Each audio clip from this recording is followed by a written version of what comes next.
Hello everyone, and welcome to So Many Games Little Time. My name is Joachim. Evangelos.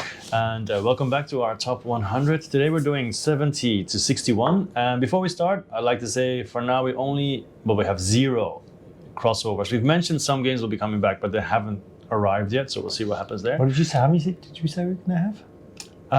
I said over 15. Over. I was under. I think I wouldn't be right. Yeah. Well. But it's more interesting for you guys, of course. The more games we talk about, the better. And I'm sorry, who was going to start? Doesn't matter. Number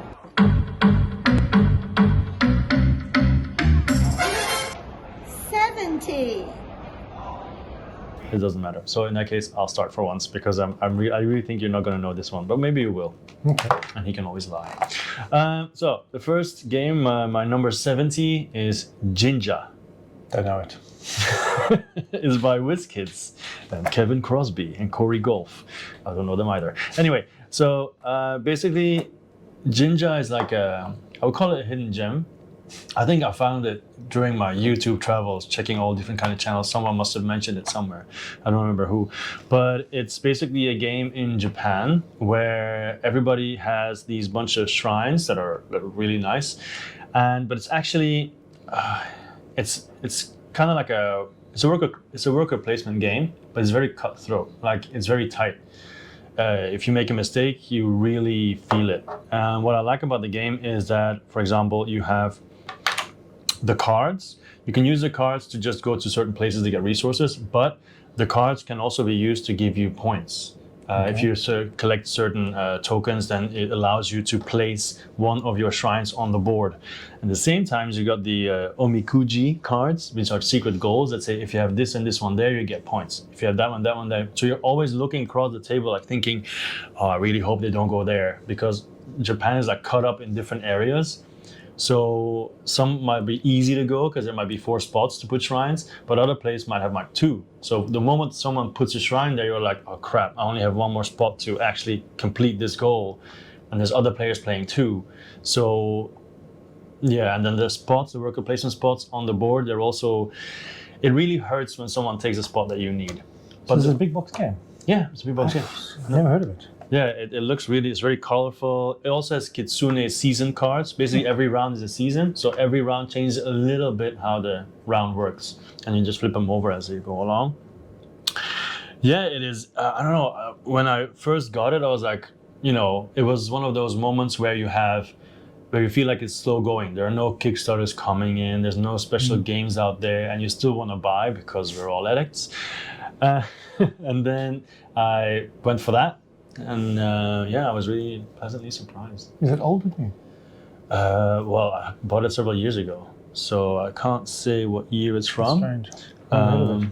But while you share your number 70, I'll let you know what year it was from. Well, my number 70 is the opposite end of the scale. I'm pretty sure you heard of it. It's Endless Winter. Ah, yeah. I'm sure we're going to be talking about it later. When we stop taping, sure. Okay. I think it's still a bit low. I think it's gonna climb up my list to go much higher. It's just because I haven't played that often. But just it's so clever. Such a beautiful production first. And yes, I've seen that before. 2021. I've seen the cover. Jinja. Yeah. Never mind. A beautiful production.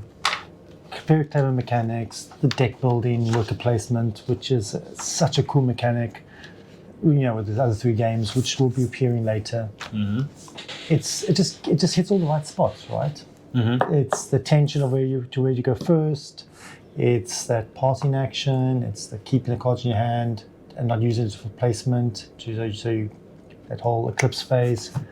I haven't even touched the expansions. I'm really excited about the expansions. I think I think the game will be much higher if I play the expansions, because it did feel a little thin. Like it felt like it would get a bit samey after a while. It elevates it. Have you played with the animal expansion? Yes, I did. Okay, yeah, that's a must for sure. Yeah, of course. Yeah. But I'm talking about like the river one and the river one is awesome. Yeah, I haven't had a chance to play them, Really but cool. I'm really excited. I think this and then the other game they're coming up with Unconscious Minds. I think this is a company to watch. It's a really, I think. Have you played it solo? No. Well, you should. It's a good way to also kind of like explore the expansions. What makes it so good as well? Well, it's okay. I mean, I think I won almost every game, so I use it more to explore. But you basically flip a card and it says all the stuff the AI is going to do, and it does it like so. Normally, I think you have 2 cards you start with. If you want to make it more difficult, you just give the AI 3 cards or 4 cards, and it's like little rows that you have to. It's the best form of actions. solo. Right? Just turn a card and just do what it says. Yeah, and you can. The only thing that's system. slightly complicated is when you do the area control thing. Then you have to but the complicated. It's just a little bit more challenging. But everything else, yeah, I think. I just think Endless Winter is the kind of game that shows that the future of this hobby is really exciting. Yeah. Beautiful production, well designed, well thought out games. I think we're going to be really spoiled in the next few years. I hope the company continues like that for sure. Yeah, well, it's a good company too. Yeah. So, yeah. And my 69 is another beautiful production from last year, Butaku. I still haven't played that one. You So haven't it's played not it? on my list. Oh, It's looking at me for my shelf every day, but it's again such a beautiful game. So clever in its mechanics, the dice placement, and that there's the river mechanic where you first there's the tension of where you place your worker, your dice. And then also there's the further mechanic of when you shift them over the river. So there's all the timing, can I wait? Do I have to get there first? It can be very convoluted. There's so many things going on, but it just works so well together. But it's very beautiful. And stunningly beautiful. Did you upgrade it in any way? I did. When I did the same thing I got stickers for the meeples. Okay. Yeah. And it works. I don't usually like those, sometimes you get those like kind of cartoony, goofy looking meeples. I don't like them. Like for Great Western Trail. Yes, I don't like that. But I got the stickers for Wonderland's War. Yeah. And while I was at the store, I got them for Butaku because it looks like the animated characters. Well, I got those too, even though I still haven't played. I'm really sad if I end up not liking it. Yeah. Okay. It suits it. It makes sense because the meeples have that shape of the creature. Yeah. And the stickers and it's the same art as the game. It just elevates. But then on Etsy, you have the actual, shape of the things. So like the little sake bottles and everything. So I'm torn. I should just play it first. But then we'll see. But yeah, it's again. I don't know the name of the designer. But it's on the screen. Where? I'll add it. Okay. But he's one to watch. His games look really good, and I'm really excited about his new Once a Week, the one he's made up. I don't know, but I believe you. Okay. Yeah, so that's my number 69, Butaku. Okay, my number 69 used to be 53 last year. So if I mentioned that, it means it was on the list before. Most of them there's a lot of new ones. There are like almost 14 new ones. So, and that's Race for the Galaxy. I've never played it. I played Roll for the Galaxy. Yeah, I used to own Roll for the Galaxy too, but in my big move, that was called, with Race for the Galaxy, what I really like, and of course other games have copied it since then, but the fact that your cards that you have in your hand, you play them, but they're also your currency. Yes. So that really gives you agonizing choices. There's no hand limit as far as I know, so you can have a ton of cards as well. And then of course you have the phases. In the beginning you choose face down what phase you're going to do, and then you will get the bonus action, and everybody else can do the other action, which has been copied by Terraforming Mars and other games as well. But it's always cool because you're hoping, okay, I think they're going to produce, so I'm going to be able to do that. So I'm just going to explore to get some more cars or whatever. Or they might, I forgot what the sell action is, but then basically when you're selling stuff. So I'm going to produce. So hopefully I'll be able to produce and then sell because of them. And also all the cards you play, because it's tableau, I think it's like 13 cards before it ends. Then you are also keeping an eye on everybody. Okay, that person might actually finish the game soon. So suddenly I'm in a rush. You also have the end game scoring cards that you want to play, but then you're also so much interaction as well. I mean, interaction when it comes down to what people are playing and how are the expansions? I would say One of them has like war, where you're trying to take stuff away from people. I didn't really enjoy that one, but I do like the extra cards because every expansion always has a certain amount of extra cards. And then some expansions are like, you can play with this expansion, but make sure you don't include that expansion. And I don't like that. I just want everything to be able to be put together and not like remove this, remove that, whatever. So I now have 2 expansions, I think. But like I said, the war stuff I don't use. Okay. I don't feel it's worth it at all. So just the base games, yeah, it's good enough. I do have promo cards and everything from the store, but and it looks nice. The people used to or still complain about the iconography, but I mean, with every game, it might just take a little bit longer to realize what it is. But once you know, nobody cares, right? Exactly. Yeah. So I don't really care about that. Iconology makes the game easy, ultimately. Yeah, yeah. That's the point. But they just chose very special iconography.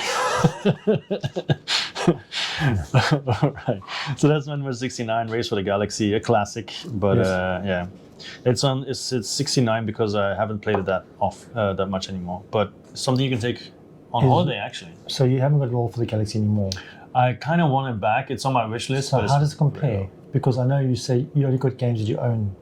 Would Roll be better than Race or not? Oh, putting me on the spot. Because I got Roll, that's why I never played Race. I love the dice of roll. Yeah.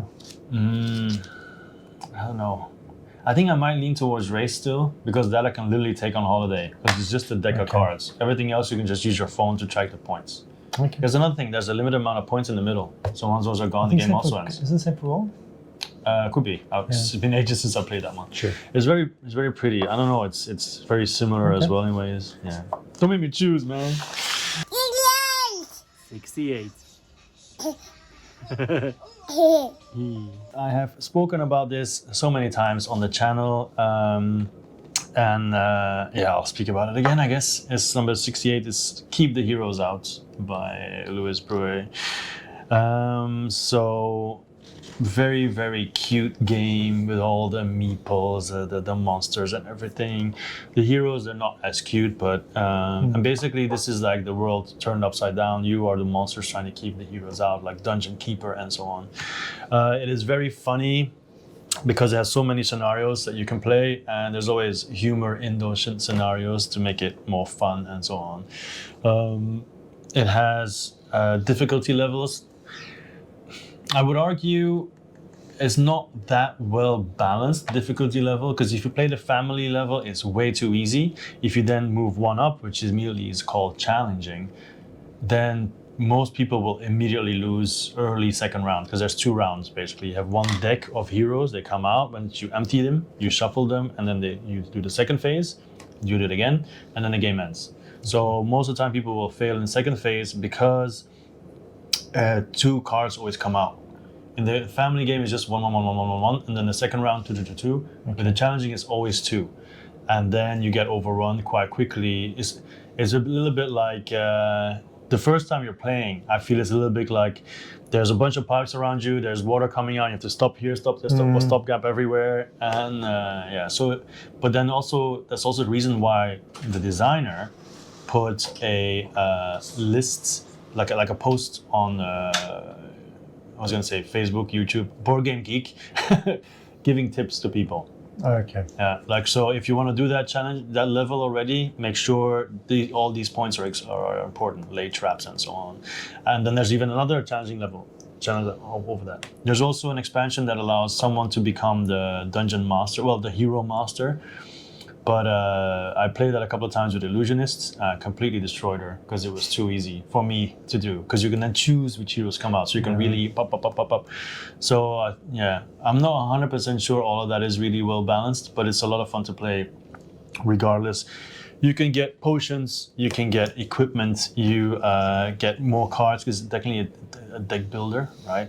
Yeah, it's fun. It's interesting to say because, you know, obviously when the designer play tests the game over and over and over again, they work up, they see the strategy, they see the way to deal with the game. Yeah. Whereas we don't play the game that often, we don't see it. So obviously it feels like it's too difficult. Well, and the designer knows it's not too difficult because I can now win on challenging level because I know what to prioritize. But I also know if I have certain combinations of monsters I'm probably not going to win because it's too defensive or too attacking, and then stuff might happen. And because the thing is, when the heroes come into the dungeon, it's completely randomized, right? Because it's from a deck. So if you're lucky, they're kind of like spread out and it's easy to stop. Yeah. But if they all keep pounding the same area, and then you need to go to the other areas to get some other stuff or whatever, then it might cause like a stampede. It might cause a stampede, and then you cannot stop it. And suddenly they're in the vault and it's over. But then when you watch your video, I mean, when you record it like I did, then I realized, okay, I made a mistake there. Okay. So you do learn from it, and if you want to have fun, just adjust the difficulty level. There's no reason why you can't do the first phase, 1 card, and then 2, and then 1, and then 2, and then 1, whatever, you know. So I do really like the game, otherwise it wouldn't be this high. So yeah. Okay. It has its flaws, but then most games do.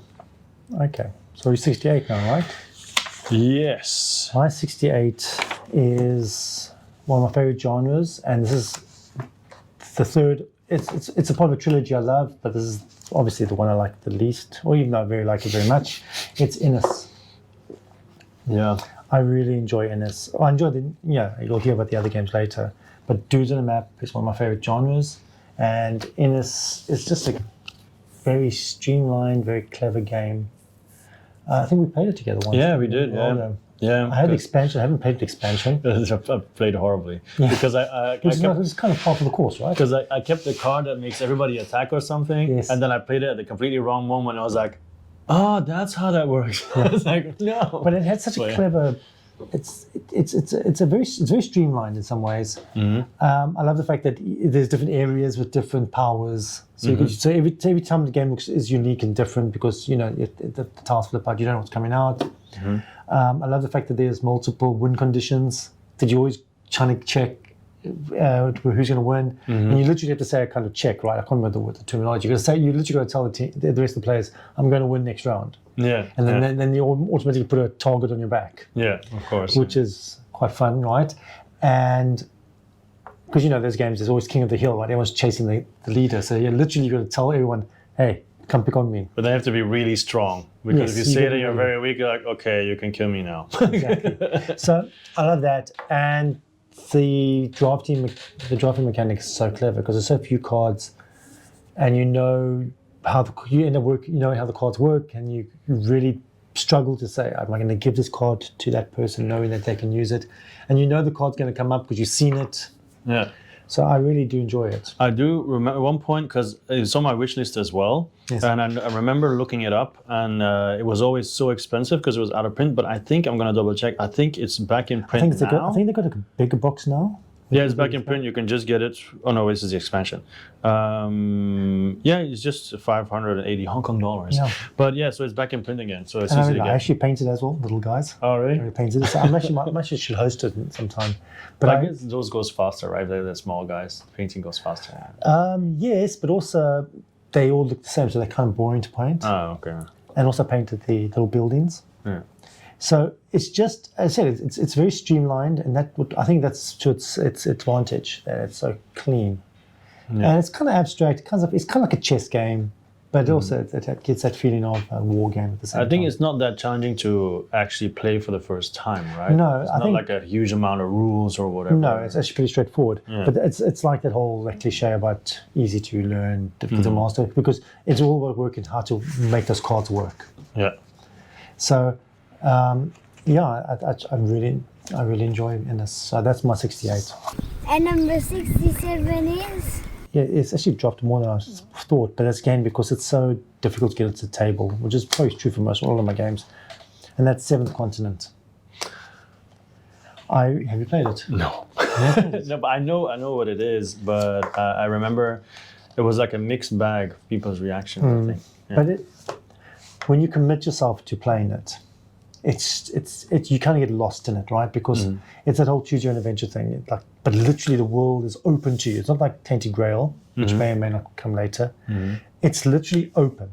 You can go left, and you can end up going and totally off the wrong track. Yeah.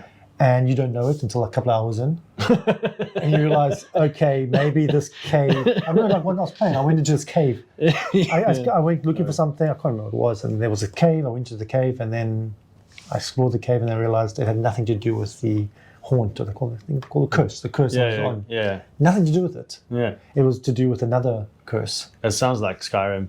basically. Yeah. But and it's fun. It's just really cool to to flip the card over and to see this world expand in front of you. I just wish I had more time to play it. Yeah. But what was one of the flaws then? Because I remember not everybody It's too was. big. It's because it's too big. Yeah. It'll take hours and hours, Oh, okay. and it can get a little difficult. But did it have especially like a solo. save Yes, mechanic? it does have save Whatever? again. But again, I think Yeah. you've got to commit hours and hours. Yeah, I understand. something. Yeah.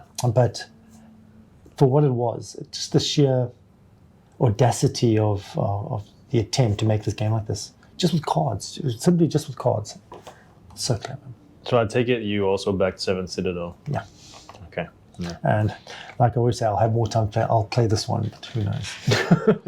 Yeah. But I think you'd enjoy it. I think it's really well designed and clever. Would you be more excited or willing to play this with more people or solo? I think I can say that with any of these adventure games. Obviously, it's better to play with more people, but how often do you get those people together at the table? Yeah. And then when you do get those together, do you want to play that game if you have such a Exactly, and big then- library Exactly. of games? But I think it works well solo, and I think it will work even better with people. But that's true for any of these big adventure games. Yeah, I know. It's like really appealing to buy, and then you're like, when am I going to play this? I know. That was 67, was it? Yeah, 67. Yeah. Yes, so now it's mine 67. I don't know if this is going to be a crossover eventually. Obviously not yet, but potentially later, I don't know. It's Gugong is my 67. Good choice. Yeah, it says, I put on my list plus expansion, but have I played the expansion? No. I But played it a couple anyway. of weeks ago. Okay. So, is it worth it? I think we'll talk about it later. Okay. Number 66. No, so I love Gugong. Biggest reason for it is the card mechanic. So you basically give gifts to the emperor, and when you give the gift, you get to do the action. So it's like a worker placement with cards. Yeah. But you have to always make sure that you put a higher number. Yeah. Yeah. So, but then you put your card down, but you put the other card in your hand. But at the same time, the numbers that are in your hand at the end of the round are also important, because you have these dice there that I really hated the first time we played, because I had like 14 points at the end, and my second game 40 when I finally realized how to play. So it's very important that you keep an eye on those, because they give extra points. And then I like the fact that you have the double workers as well.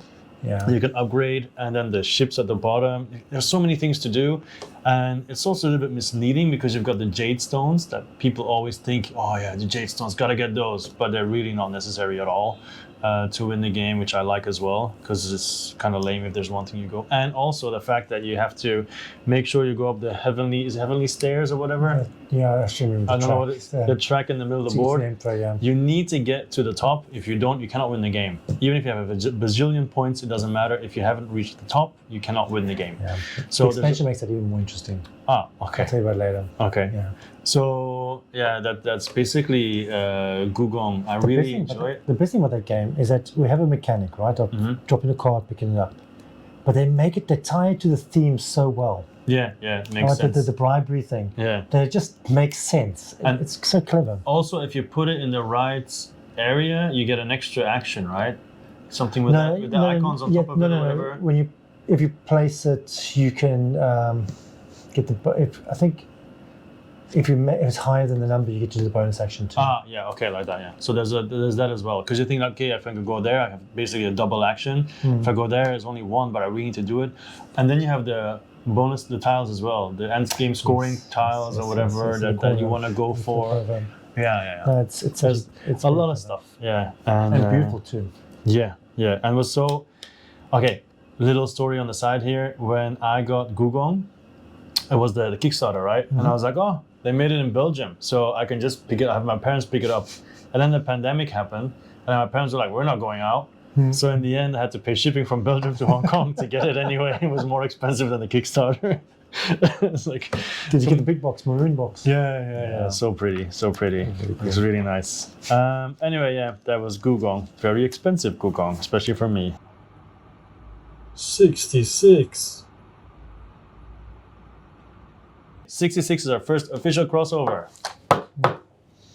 Endless Winter. And this one, are this high up? I thought it'd be lower. I thought it'd be higher. Yeah, that's the irony, because when we talked about our top 2022 games, then you were more hyped than me. Yeah. But this means that you have a lot more good games than I have. You know? So, no, I mean, because it is true. When I look at my top 2022 in my full list, it's not always as logical.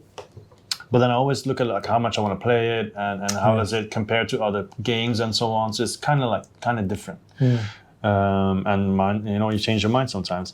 But with Endless Winter, I mean, we just talked about it already. I guess I'll talk a little bit about the expansions because I agree with everything else that you said. One thing I like though from the base game is that you have those actions that you can keep doing as long as you can pay for it. While many games will limit you to one action, here you can just you have the resources, you can do that as many times as you want. And also you get better at the game every time you play because you realize, oh, wait, I can get these culture cards and they might be really bad, but I'm gonna use them just to discard them so I can keep playing cards. Yes. So, and in the beginning you don't realize that. You think like, oh, I wanna have a culture card because it's powerful. Oh, the ones that are there, I don't like them, I'm not gonna do the action.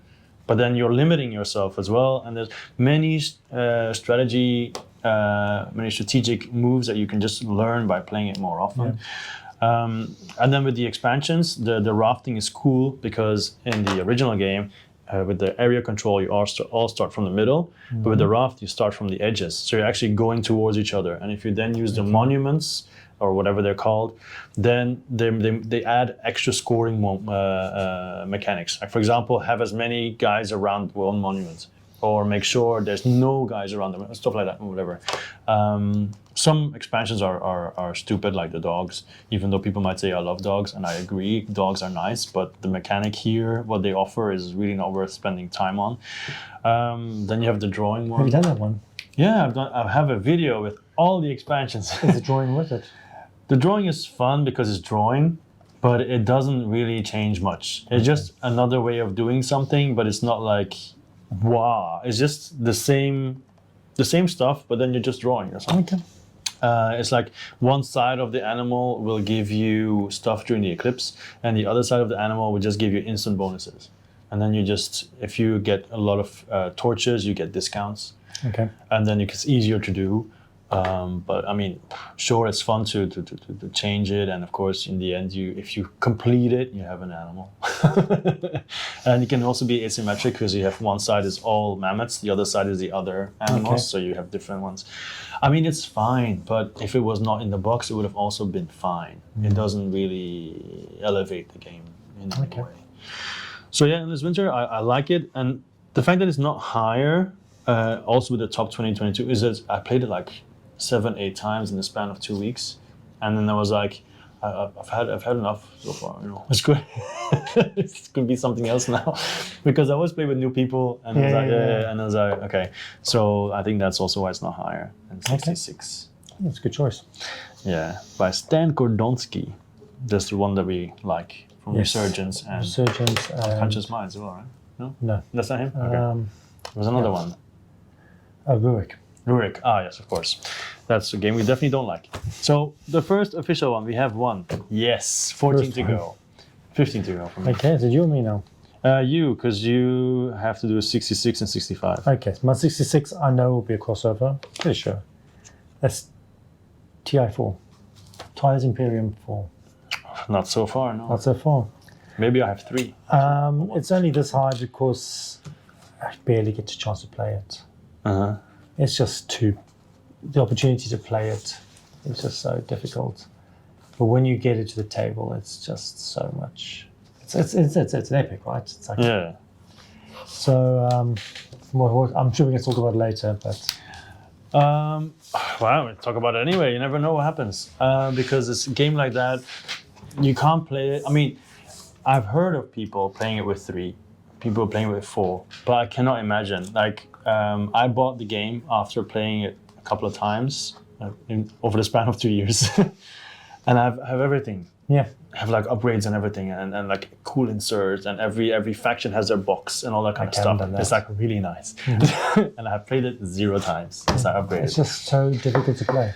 We played a couple of times in this room, but then it's expensive as well to rent a room for it in a whole day. But it's just a space opera, right? When you play, you have to study. You can't just walk in blind and be like, you get prepared for it. Like, I know how to play the game, but I haven't looked at my faction. You're not going to win. Yeah. Because you really, I mean, this is the only game where I listen to strategy podcasts. Podcast, me too. Yeah, I forgot the name. The Space Turtles. That's right. They do it for another game. It's on my list. Yeah. So I listen to them just to get an idea, just to get my first 2 turns as well, to know, like, okay, it's best to start like that, and then I might change some stuff depending on how the game goes. But and just like last time we had like an argument when we played, when I texted someone instead of talking. Come on, man, just let me through. I promise you. Oh, you guys can't text. Secret channels. Because and then people like don't believe each other, and like, because what I like about the game is you can choose, you can play to 12 points or 14 or whatever. But once you reach the second line of points, because in the beginning it's 1, 1, 1, 1, 1, and once you finish that, the 2s come out. Yes. And then once the 2s come out, it's friendships are over. It's just like, let's see who's gonna win. And then suddenly there's arguments, and why don't you stop him? And then people standing up. Yeah. It's just 8 to 10 hours for a game. You know, it takes a special type of gamer to do that. And I am that gamer, I'm sure, and I know you are too. But it's the opportunity to get that, and to get 6 of us into one room, that's always the difficult part. Yeah. But when it clicks, it clicks. It does, and just the fact there's so many factions, and then with the expansion, even more. Everybody the expansion? No. You have to. I got the expansion. It's even better. I played some of it in TI3. I played TI3 with those expansions, so I assume some of them are still the same. Oh, it's like exploration and so on. Oh, yeah. So, But Prophecy of Kings. Yeah. I wish I could just play it. I wish I could play it solo. I wish there was an app for it. Well, apparently you can. There is, I'm not kidding. There is a solo mode on BGG, but I haven't tried it yet. It doesn't have but you need the politics. You need the. Yeah, I don't know how they handle that, but for me, it's more like, Actually, at the moment, our group of Twilight Imperium, where you're in as well, is just cursed because for the last 6 months we've been trying to organize a game, and always something happens. Yeah, it's like herding cats. It's difficult to get people in the room together. Yeah. 65! Is a cowboy themed game, and it's Coloma. Yeah. Have you played it? No, but Coloma sounds like a disease. But anyway, or something they did to you in the hospital. Coloma is by Johnny Pack, one of my favorite designers. It is, at first, it's a beautiful production as well, and it has this incredibly clever mechanic where you choose where you're gonna. They got like this. Have you know the game at all? Yes, They got this the wheel in the middle of the board with multiple locations, and each location has 2 actions: a main action and a bonus action. So what you do is you predict. You select where you're going to go secretly, then you reveal. Then everyone goes to where they're going, and the place that has the most people on it busts, which means you only get the basic action, not the bonus action. That's cool. So you're trying to work out where everyone's going. And then everyone does the same thing. And everyone does the same thing because you overthink it, and then you're not busting. And then it is such a fun mechanic. You're trying to work out where you're going to go. You're trying to get inside each other's heads. And it also has a tableau, building a tableau, so certain spots trigger your tableau. So you can kind of guess that person really wants to go to building action because it triggers a lot of his buildings. Yeah. So it's so cool. It was a Kickstarter, right? Yes, and apparently it's out of print at the moment. Because I kickstarted, I think, for $1, and eventually didn't do it because there was too much going on. And it was it's out of print now. It's going for silly money right now. Yeah, and it's really. But it's a good thing if it's going for silly money because that increases the chances of it getting reprinted. Yes, there are rumors they're going to reprint it and then that Kickstarter. But and it has the magnet system, right? That's so clever. You know, most games they get that stupid little pegs thing, right? The 2 black things. And you try and push it together. Yeah. It's so annoying. This one just has a simple magnet. You you put on and boom, it's right in the middle. It's stuck. Because the annoying thing with these black things is I'm always afraid I'm gonna tear the cardboard or something. Sometimes this happens, right? Yeah. So I'm always like, ugh. Yeah. Or sometimes it doesn't really. You struggle sometimes to get them to click. So it's kind of protruding. No, the magnet. I'm surprised no one else has done the magnet because it works so well. Probably more expensive, I imagine. Maybe. Maybe it is that. But that's what Kickstarters have. Exactly. Of course, they can just charge. But it's a game I'd recommend not to anybody. It's really, really clever. Okay. Well, I'm interested in playing it for sure. Because I guess I never realized the bus mechanic or didn't appreciate it as much as you say now. I can see the appeal now. No, especially when you play with 4 to 5 players, it's really it's quite tense. Cool. Okay. My 65 then, I guess. Yep. I imagine it might be on your list, but I guess we'll see. Is Orleans or Orleans. So I think it's pretty popular. It used to be 23, then 62, now 65. So basically, I think maybe the most well-known bag builder initially. Not anymore, of course, because there's a lot of... There's cracks now. Yeah, exactly.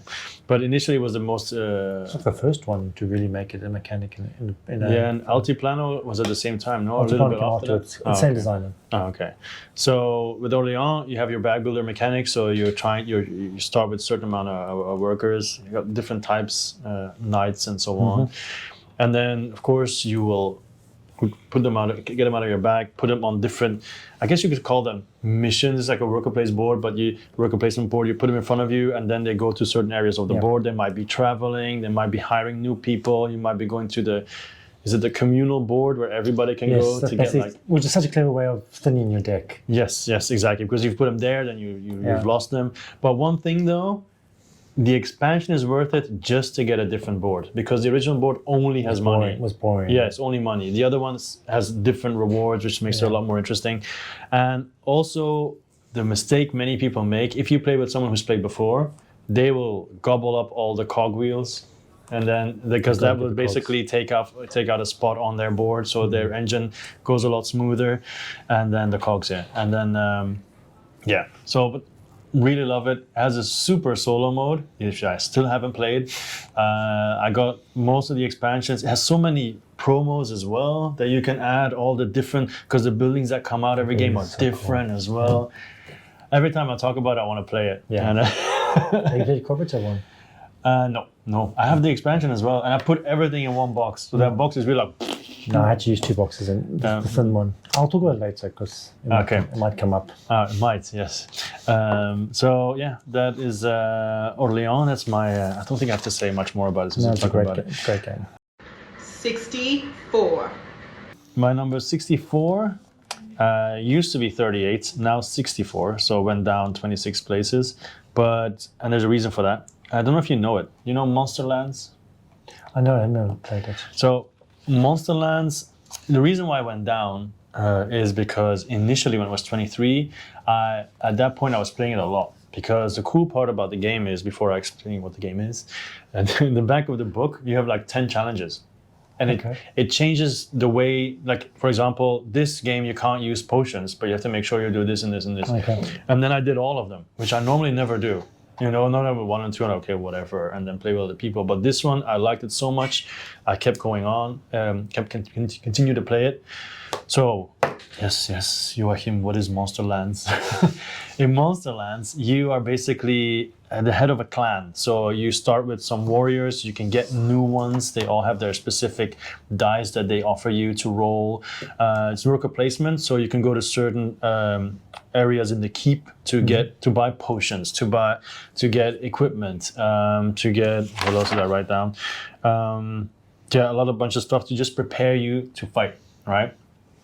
And then you have, since we're playing with a bunch of people, you have multiple monsters which are all connected to a land, which also influences how strong the monster is or what you can use and not. And then you have paths, which is these rectangular pieces, cardboard pieces, whatever, and you put them, they're always random, so you draw one, you put them underneath those monsters and so on, and it tells you what you can use and what you can't use if you use that track. So every monster has multiple tracks, so players will put the amount of dice they want to use, they'll put the potions they want to use, maybe some traps they want to use, they put it underneath, and then you try to capture the monster. So, and there's multiple ones. So it might be like, I try to get it and maybe I'll fail, but then you might have a shot at it if you're not the first one or whatever. If monsters can, if I'm not mistaken, they can also escape and then they move to the side. If they're not stopped, they'll attack the keep, and then certain locations might be broken and you can no longer get potions, for example, or you can no longer get the weapons or more people, stuff like that. Because there's always a certain amount of people available for hire. And the art is amazing. I think it's also by D'Amico, but it looks really cool. There's a heavy weapons expansion that I don't have that I really want to have. That increases it to 5-6 players, but also allows you to bring I think mini catapults or whatever in a hunt or stuff like that. So I think that's all I wrote down for that. Yeah, it's just an awesome game, and when I play with other people, it's really cutthroat. It looks so nice and vibrant and cool, but when you play with other people, it's not. I mean, you're just hindering them constantly. Like, oh, I wanted to go there, I want to go there. I always like that, to be honest. I've never played it. Sounds good though. And then the fact when you roll, when you have to attack the monster, you have to roll your dice and then see if it actually works or not. And yeah, there's also that. I like dice. Of course. I do like dice. Okay. Yours 64. My number 64 is Merlin.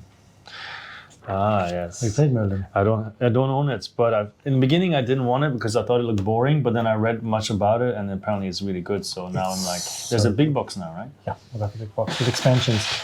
It's roll and move in some ways. You wouldn't think it works, but it's so clever. What happens is you got this rondel. Yeah. Okay, with multiple actions on the rondel, and you got your knights in the middle. You got two knights. You got I think you got one knight and you got Merlin. Later on, you get King Arthur with expansion, and you roll your dice, and those dice determine how far you can move, how many spaces on the rondel you can move.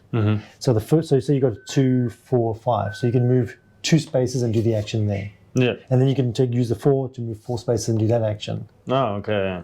Right, and then you can use the 5 to get. But then you get the third dice where you can move Merlin, who goes counterclockwise. Okay, so you're trying to work out the puzzle. Like, I'll move there first, and I'll use that number to move that one there, and then so you're trying to work how the dice, how you're going to move your guy so many times, and it's just that puzzle. I love it when games.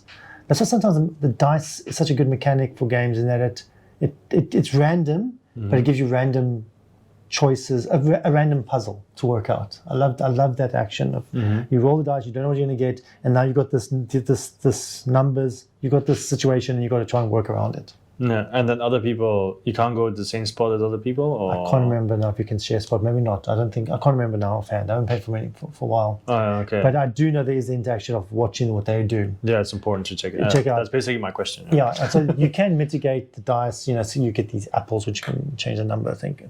But it's just because there's also the things you get on the rondel affects other things. Like there's also a area control in certain areas. There's this map that you control. So what are you trying to do? Just get victory points, or is there a certain goal? It's a 7 felt game, so there's lots of victory points. It's a point salad. Because I remember swords, no? Isn't it trying to get swords or rings or whatever it was, or something? Yeah, there was also a way of fighting these traitors. Oh, okay. You got to get like banners. You get to get the banners to get the traitors. But that's all on the side. What's really important is just dice and rondel. That's the fun part, right? Okay. It's getting those actions to do these other things to get points. Yeah. But it's just that mechanic of the rolling the dice and then sitting there thinking, okay, I can use the 4 first to do that, and then I'll use the 2 to do that, and then I'll use this one to do that, or maybe I should rather do this, and then you change your mind, and then all of a sudden your plan doesn't work out. It's just. It reminds me of 2 games. One of them I'm not going to say because I'm pretty sure it's going to be on our lists later on. The other one, I don't. Maybe you have it, maybe you don't. I have it in Belgium, so it's not on my list because I haven't been. It's Crown of Imara. Yeah, I got the game. That's very similar, right? Very similar. They get 2 rondels on this. Yeah. I really love that too. Game, that too. It's almost pain-inducing. Like, I don't want to do it. But I really love the game. So Merlin. 63. I think you already mentioned this. It might be my first. Is viticulture. Yes, I mentioned that. Viticulture, 63, quite low because it was like 83 would have been more of my top 10, like my top 10 games at one stage. I know everyone says it's. I counted with that with the 4 seasons. Ah, yeah, of I course. only count the 2 seasons. That was my biggest disappointment when the app came out and so the 2 seasons. Uh-huh. I hate the 2 seasons things. Well, it feels very limiting after you've played the 4 seasons. Yeah, exactly. It doesn't feel right. Yeah.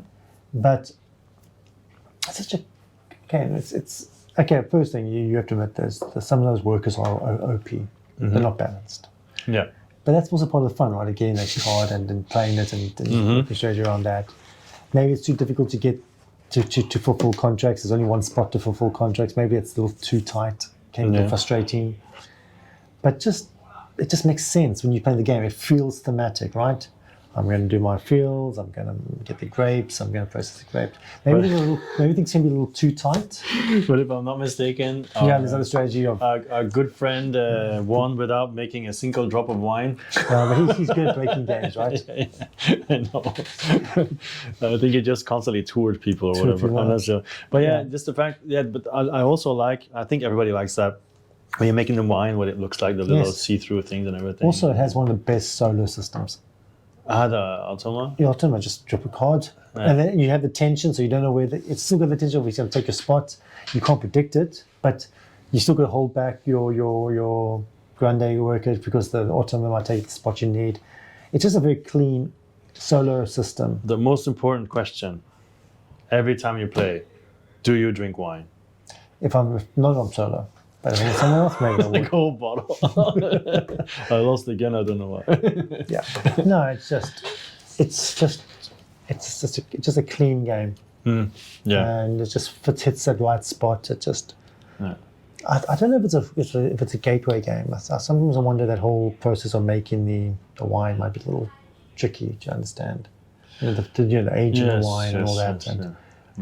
I mean, at least you learn something. It's just again maybe a little too tight for some people, but have you played Evangelos? yes. Is it on your list? No. So you think Evangelos is better? It's just for what it is better. Oh, okay. Yeah. For what it is, which is a midweight Euro game. It's probably one of the best midweight Euro games out there. Okay. And I love it. That was 63? Yep. All right. My 63. I'm pretty sure you own it, but I don't know if it's going to be on your list or not. It used to be 37, and now 63. It's Fallout. I don't have it. From Fantasy Flight. But I have to do the caveat, though. You have to play with the expansion, Atomic Bombs. So you recommend it then? If you're a fan of Fallout, I feel it's kind of like a must-have because you really feel like you're walking around in the wastelands. I'm not a huge fan of how the monsters work because no matter where on the map the monsters are, every turn they move closer to you, which feels like you're like they all have a target on you, which is a bit weird. But so basically in Fallout, the board game, you're in the wasteland. You have these stories which has a number. For example, you start with number 5 or whatever, and then you always have 2 options. And if you do one option, there's 2 meters. One of them is against, in story-wise, 2 factions always, and one of them will go up or down or whatever, depending on what you're doing. And when you do it, you get a new card. So you also have the adventures that have nothing to do with the story, where you might walk into one of those marts or supermarkets and stuff like that. There's monsters. You've got this special system where you collect all the letters. You can find loot, and of course, all the loot is typically from the game, from the video games as well. So it does really feel like you're playing Fallout. You have so many different characters. You can play as a Mr. Handy. So that alone is already really cool. And then the problem with the base game was that the end game was really bad, basically. Because you could stop before the story is done and everything, and at one point you realize you couldn't win anymore or whatever. I forgot the details, but then the expansion fixes that and also makes solo even better because all the scenarios are now also soloable. So this is just pure theme, honestly, because I like Fallout. That's why it's there. Was it any other theme? It would probably, I don't know if it would be necessarily if it's just generic fantasy, I honestly don't know where it would be. Probably lower for sure.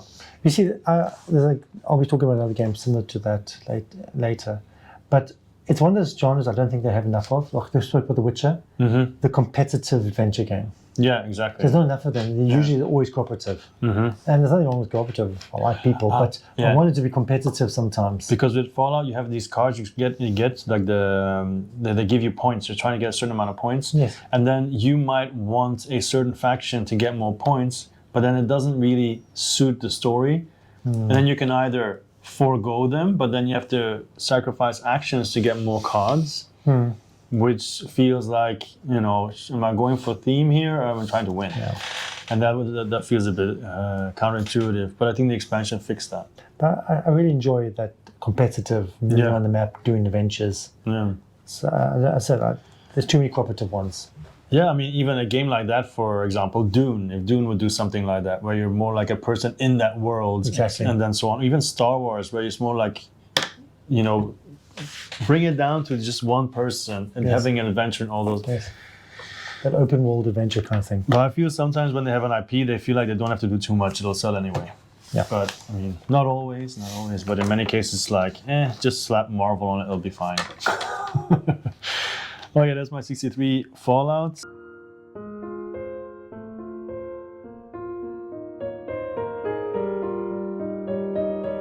Number 62.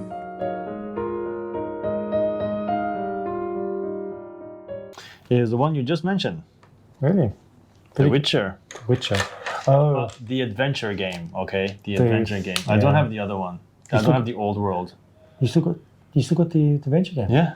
Wow. Yeah, I've never. It used to be 31, then 59, now 62. Because I've played it not only physically but also on Steam.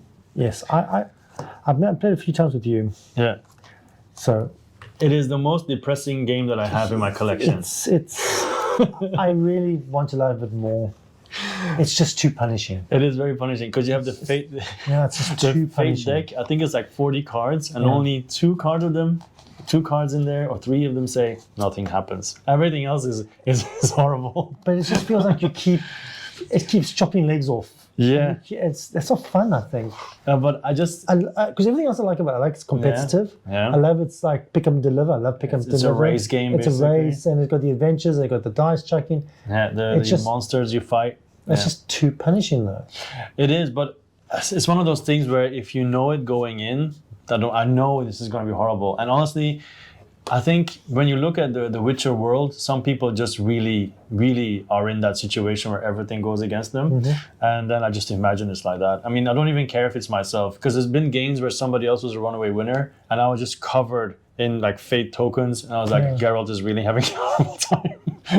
Okay, I'm going to attack. Oh, crap, I lost again. Yeah. One thing I really like about the game is that you have, because I think that if I play, to jump on a different line of thinking, if I play with some people, they will just use the mission as a mission. Like, okay, I have to go there and get coins, but they don't read it. Yes. And I think then you're already missing part of the game. No, I love all that. Yeah, I'm I just think saying. that's all I'm just fun. saying that if you really want to enjoy the game, that's a necessity. Yes. I feel, because if you just treat it as a pure racing game, then all the negative stuff is gonna bog you down. But I mean, all the flavor text together. I don't know. I don't mind it. And then one of the actions, all characters are completely different, right? Some, like for example, Dandelion, he will leech off of everyone. He just wants to be near people and get points off them. Then you've got Triss, who is magic. So she's a mage. She's really weak in the beginning, but then her potions and everything can be really strong, and her magic in general. And then you've got Geralt, who's really good at fighting. And then you've got The dwarves. The dwarf, I forgot which one, because it's not the typical one, it's the other one. It's like a team of them, isn't it? Yeah. Because you got your buddies that you can use, and they always give you stuff and so on. But my favorite mechanic in the whole game is the level up. So you can decide to level up, and then you take 2 cards of your deck and you choose one. And basically, a lot of games have copied it now, like Tidal Blades has copied that as well. When you level up, you have 2 and you choose one. But I really love that. You can choose which way, and it means you can play multiple times and then have different characters. No. And different ways to play, I mean, yeah. And I really enjoy everything about it, except it just felt like it's been slowed down. It's not only that you can do investigate, which is what you're supposed to do, but then in those decks there are also cards that can bog you down. It just feels like it just feels like I'm slogging just to catch. It just doesn't feel like I don't know. Maybe I should play it again, but I remember it just being Well, that's why I was so excited in the beginning for The Witcher: The Old World until I saw what it actually was, and then I was very disappointed because I want a game like this Witcher with mostly theme and just in the world. You just go around and do a bunch of stuff, not just try to attack monsters with other people and see if you win. That's not my kind of thing. But yeah, so I'm still waiting for a true RPG in the Witcher world. That would be... This is really just a pick up and deliver race game. Yeah, but I think mentally I want it more. So I always enjoy everything, like, okay, and then Dijkstra is suddenly there, and then it makes sense, and and yeah, I don't know. I always enjoy it, and especially on Steam, because then it goes a lot faster. Yeah. Okay, so that was my number 62, was it? Yeah, Yes. The Witcher. My 62 is Lost Ruins of Arnak. Yes. I play a lot on Board Game Arena. And I got the expansion. The expansion is really good because it gives you asymmetric powers. Mm-hmm. And it's like asymmetric deck, starting deck. It's a asymmetric board where you can manipulate things. Mm-hmm. And just the game itself, it's just I don't know. It just works so well. Again, the deck building, worker placement, the track, moving up the track. You played it, right? Well, this was on my list last year, but now this year I said only games that I own. You sold it, huh? No, I never owned it. It was my friend who had it, and then we played several times also on BGA. Funny thing is, I won most of the time, but I found it limiting. I wanted more. It's like either the science or I don't know. It's getting the balance right. Yeah, and then what annoyed me personally was I would finally decide to get a card, and of course the one that came out was perfect for the other person. Yeah, almost every that's time. all deck building games. I know, but for some reason I disliked it here more. Maybe because the other parts didn't really wow me. So I don't know. I'll play it and I'll think it's okay, but I really don't feel the need to own it. I don't know why. I really enjoy the mechanic. I really enjoy the way it works. This is only 60. It's a 62. Yeah, so it's not a bad game. Like I said, it was in my top 100 last year. It would be a crossover right now had I not imposed the rule of I need to own it. No, I think it'll just get better with expansions. I think the personal deck makes the game more fun. Mm-hmm. Do you, without the expansion, do you feel that the sidekicks, the people that you can hire, that if some people lucks into a good combination, it's too powerful? Well, there are definitely certain ones better. But then the whole point is not to go up the track until someone else does it for you. Yeah, I know. Yeah. Okay, and yes, there are times when you end up having the worst strategies. But then again, it's like you make it work for it. You work a strategy around them. What do you like about it the most? The cards. Yeah. The deck building. Yeah. Getting those cards coming out. Mm-hmm. And the last turn when you can multi-combo a million cards. It's just so fun. But it's really quick, especially on BGA. It takes like 30 minutes to play a game. You knock it out quickly. But I love deck building. I love the worker placement. And I like the theme. It's a fun theme. So yeah, 62. You do have multiple strategies. I know, like you could go full monsters or exploration. It depends but I do agree. After a while, it does. There's only certain ways to play. Yeah, but then the expansion takes care of that. The expansion makes it more interesting with the personal deck, with the personal strategy. I think also maybe been playing too many games similar games that have multiple things instead of just two. I don't know, whatever. Yeah. Like I said, I think it's a good game, but. 61 bubble floating in the sky. My number 61 is also by Stonemaier, and that's Euphoria. Build a Better Dystopia. I really want to play that. Yeah. Not the series, by the way. Euphoria. As a literature teacher, I love the concept of dystopian fiction. Mm-hmm. And he's just got this, I don't know, first the theme. The theme is great, right? This dystopian fiction, and you try to control your workers and building up different areas. But the clever mechanic of you roll the dice, and the higher the numbers, get you more things. But when the numbers get you higher, your dice escape. And beautiful dice too. Yeah, very with the cogs and everything. Yeah. And it's kind of a race game to get a certain amount of. He likes that mechanic of racing to a certain point and the game ending. Yeah. Have you played it? No, I really want to because it's been on my wish list since forever. Yeah, it's one of the first games I bought. Because there's an expansion too, right? Yes. Or multiple, I don't know. Yeah, it's one, an expansion now. It's one of the first games I bought because the theme is so cool. Mm-hmm. And there's like 4 different factions, there's 4 factions, but the main thing is it's a dice worker placement. You want your dice to be high because it gives you more power, but if the dice become too high, you get punished because they get too smart and then run away. It's just a really very well designed game. Because I thought it always looked good, it always looked nice. The idea, like you said, the theme, that always appealed to me. So yeah. Yeah, I would recommend it. Cool. Yep. And the final one? Yep, what's yours? Might 61, definitely not a crossover, I think. I don't think, because you've asked me about it before, what I think of it, so I don't think you have it. The Brazil Imperial. I haven't played it. So it's a crossover. I haven't played it though, it's on my list. Oh. I haven't played it yet. So Yeah, I know, yeah. So it's been compared to Scythe because you also have the actions and so on at the bottom.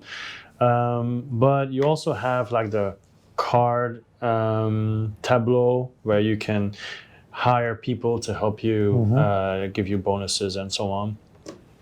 You have the, wherever you start, you have the areas around you and then you can build certain things there. For example, but then those buildings are double-sided. So you can actually, let's say you build like a, trying to remember what you can build. Let's say you produce wood there, right? There's 2 wood on there. And if you use it, you can either choose to produce again and get 2 new wood on it, or you can flip it to the other building. Okay. So at any time you can actually change your production to whatever you're going for, because everybody starts with 3 cards for each age and you're trying to complete all of them. So it's also kind of like a race.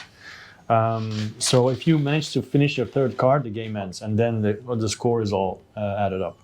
And like Scythe, you do have certain actions. If you upgrade them, then you put like a cube there, and from now on you can also do this. So yeah, similar to that. That's where the comparison comes from. And then the combat, the war is like you put your units out, which all cost as well. It's not easy to get them all out, but they all also work differently. Like if the cannon will shoot farther and so on. Some will move faster. And then you have these people that help you. Some might help you towards the combat. Like, okay, if it's near the edge of the map, you go faster. Something like that. Or they might give you some discount in certain buildings or things like that. It looks pretty. The solo is pretty bad, I feel, because it's a stagnant, static opponent. Oh, they just stay there. They don't do anything. So you're just trying to conquer their capital by the end of the game, which you don't even have to do in the normal game. You can win without doing any of that stuff. But it helps you to play the game, understand the game, and then play with other people. But there is a solo coming, but they're going to sell it separately. So you have to buy it in the shops. But beautiful, very, very beautiful game. Nice components. I enjoy the whole exploring. I think down the line, it will rise if I play it more. I want to play it, but then typical Kickstarter shenanigans, and then Christmas and New Year, so many games arrived. So little time. Is it easy to teach?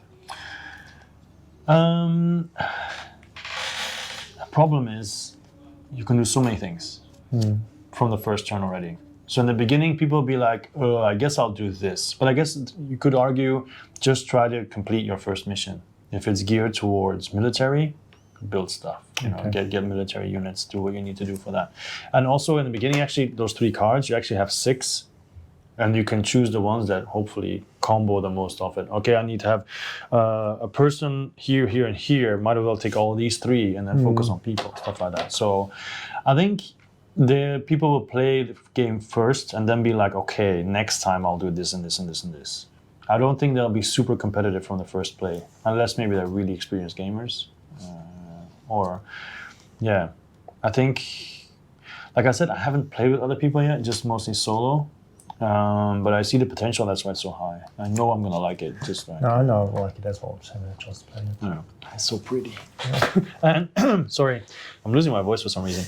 Also, what's very cool in the rulebook has from all the people that you can hire, they're all historical Brazilian people. Yes. So you can read up about them as well, which is I think is also really cool. And the art's really cool. Yeah, and also important, I feel, the board you start with is a different person. So the boards have different colors, and then the leaders go with it. So it's not just okay. I'll take yellow, and I'll take this person. No, if you take yellow, you're gonna have to choose one of those yellow people. Yellow cards. It's like a faction, okay? Yeah. So you play with a different color, you're gonna have different abilities, which I like as well. Yeah. Okay, so that's my 61. Yeah, good choice. And then we will stop there. And yeah, as usual, do let us know what you feel about it. Which ones interest you more? Which ones do you play? Which ones do you think are criminally low or criminally high? And like, oh my God, Joachim, his games are what? I don't know. I doubt people will say that. But yeah, I think that's it. We are gonna make the next one. See you next Good. time. Cheers. Bye bye.